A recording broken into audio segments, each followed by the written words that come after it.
O grande fato de ontem, é isso que me traz à tribuna, foi a posse da ministra Carmen Lúcia na presidência do TSE. Em primeiro lugar, desejo tudo de bom, que faça um trabalho com independência, que consiga fazer um trabalho, até no meu modo de entender, respeito quem pensa diferente, mas para reparar algumas posições do TSE num passado muito recente. Para começo de conversa, TSE não deveria nem existir. Não existe em outros países. É uma estrutura B de bola aí de índio, bilionária, que poderia ser feito pela Justiça Eleitoral dos Estados, Justiça Federal, como acontece em muitos países, que se mobilizam órgãos para fazerem uma eleição. E o Brasil pega o dinheiro do pagador de impostos, bilhões de reais todos os anos, para manter uma estrutura. E eu já tive no prédio do TSE, um negócio, uma obra faraônica, abarrotado de mordomia, de funcionários, e quem paga somos nós, é o povo brasileiro que paga, que pega ônibus cedo. Eu acho uma grande inversão, mas está lá. Eu só faço aqui, com relação ao pronunciamento da ministra ontem, alguns pontos. Eu acredito que começou equivocadamente. Eu vou abrir aspas aqui para o discurso da posse, que ela diz: a mentira espalhada pelo poderoso ecossistema das plataformas é um desaforo tirânico contra a integridade da democracia. A mentira das plataformas é um instrumento de covardes e egoístas. Fecha a aspa da ministra Carmen Lúcia. Eu não sei realmente em que mundo ela vive, mas ninguém que tenha um mínimo de bom senso e responsabilidade pode defender qualquer mentira, seja ela feita aonde for e por quem for. E para cuidar desses abusos, já existe uma farta legislação brasileira. Mas, acima de tudo, numa sociedade democrática, deve prevalecer o direito à liberdade de expressão, tão assegurada por nossa Constituição em seu artigo 5º e 220. A manifestação de pensamento, a criação, a expressão e a informação sob qualquer forma, processo ou veículo não sofrerão qualquer restrição, observando o disposto nessa Constituição, Constituição brasileira. Pode existir algo mais explícito do que esse texto? Apesar de elaborados pelos constituintes em 1988, continua extremamente atual e eficaz nesses tempos contemporâneos da internet e redes sociais, sim. A ministra, em seu discurso, também fez rasgados elogios ao desempenho do seu antecessor, o ministro Alexandre de Moraes, que é o campeão disparado de pedidos de impeachment, aqui são 25, por abuso de autoridade.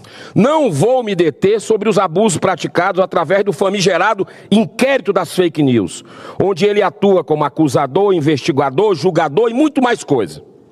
Não vou também me referir aos abusos cometidos no processo dos atos violentos de 8 de janeiro, onde cidadãs e cidadãos detidos portando uma bandeira do Brasil e uma Bíblia foram condenados a mais de 15 anos de prisão como se fossem perigosos terroristas.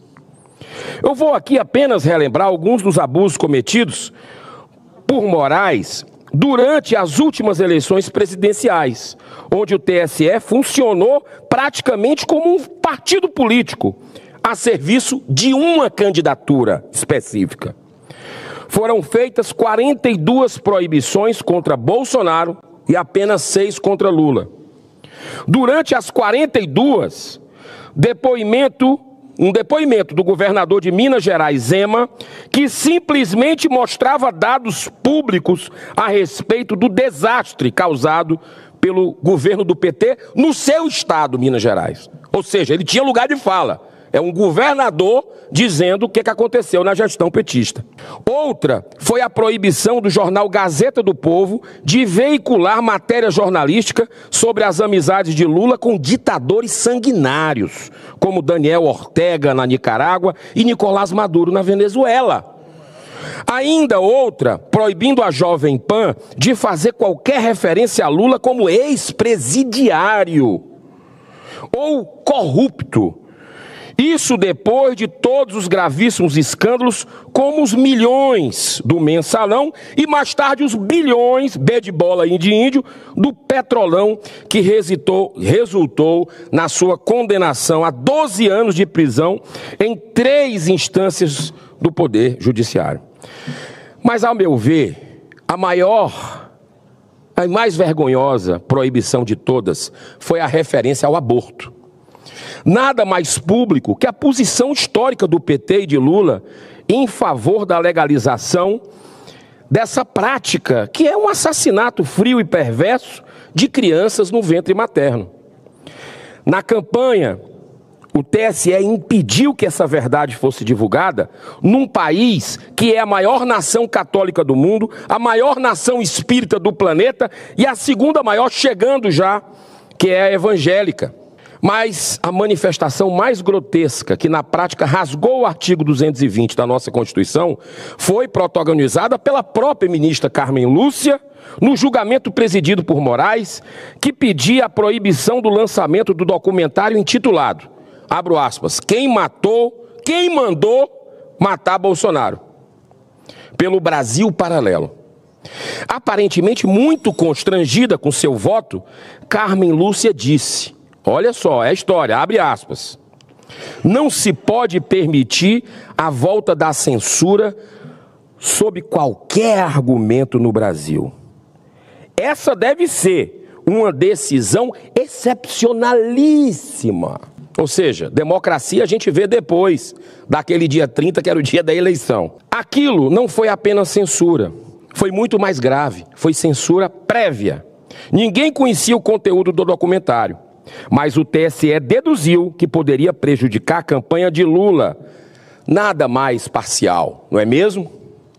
O governo federal, ao criar um departamento de promoção da liberdade de expressão no âmbito da SECOM, assim como a Procuradoria Nacional da Defesa da Democracia no âmbito da AGU, atua com força para instituir um verdadeiro Ministério da Verdade com o poder de decidir o que pode e o que não pode ser dito pelo povo nas redes sociais.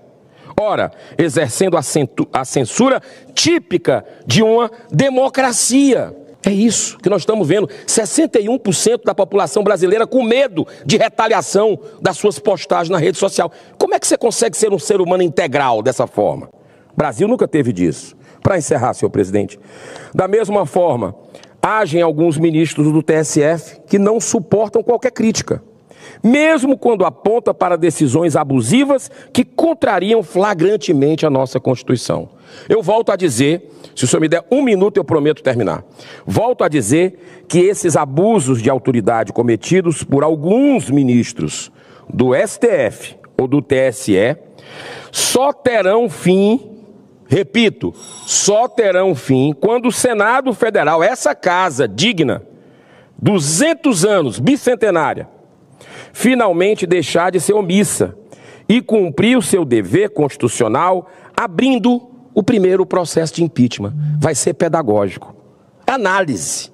É a única coisa que nós podemos fazer para o reequilíbrio entre os poderes. Já foi tentado de tudo. Conversa, tudo. Está faltando esse pedido de impeachment ser analisado, que é dever constitucional nosso. Até lá, temos que pelo menos continuar exercendo o nosso direito de fazer as devidas críticas em defesa da liberdade de expressão e da imparcialidade da justiça brasileira. Inclusive vai ter um evento dia 9 de junho em São Paulo, programado aí que transcende questões partidárias, que eu só não poderei ir porque já tenho outros compromissos, mas é muito importante que o povo brasileiro continue se manifestando nas ruas.